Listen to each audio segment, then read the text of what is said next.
পানির তুফান।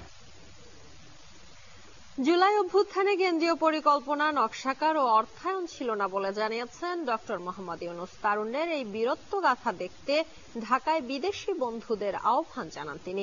২৭ বছরের নিচে দেশের অর্ধেক জনগোষ্ঠী দেশ গড়ার কারিগর বলে উল্লেখ করেন প্রধান উপদেষ্টা। আরো জানাচ্ছেন তানজিম শাফিন। অভ্যুত্থানের ১০০ দিন পেরিয়ে আন্তর্জাতিক গোষ্ঠীর সামনে ঐতিহাসিক নজির নতুন বাংলাদেশ। উত্তাল জুলাইয়ে প্রতিরোধ ও লড়াইয়ের চিহ্ন হয়ে আছে ঢাকার রাজপথ ও দেয়াল। এসব দেয়াল চিত্র থেকে তারুণ্যের ভাবনা ও আকাঙ্ক্ষার প্রতিফলন দেখতে বিদেশিদের আহ্বান জানিয়েছেন ডক্টর মোহাম্মদ ইউনূস। শ্রদ্ধা জানান আহত ও শহীদদের প্রতি। Historical opportunity to walk through Dhaka streets and watch the walls along the streets painted with colorful paintings expressing the emotions and aspirations of young people barely 100 days back. It's really a great occasion for international visitors to see firsthand how a revolution takes place, how it's carried out after the revolution.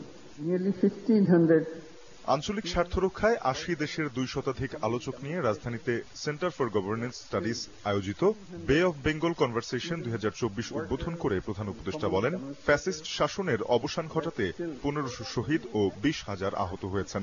এই অভ্যুত্থানের পেছনে কোনো কেন্দ্রীয় পরিকল্পনা, নকশাকার ও অর্থায়ন ছিল না। মৃত্যু উপত্যকায় তারুণ্যই প্রতিরোধের শক্তি হয়ে উঠেছে। এই প্রতিরোধে পালিয়ে যায় স্বৈরশাসক শেখ হাসিনা।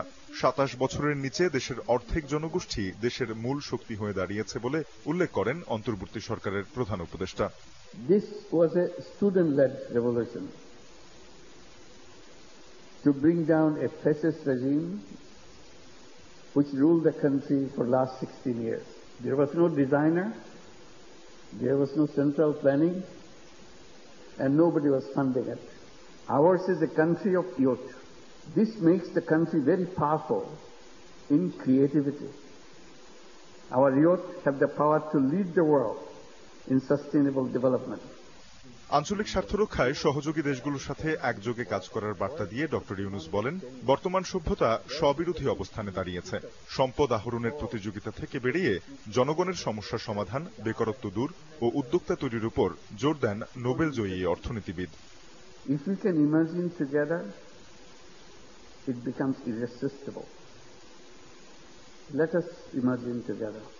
তানজিম শাফিন, এখন, ঢাকা। রংপুরে জুলাই বিপ্লবের শহীদ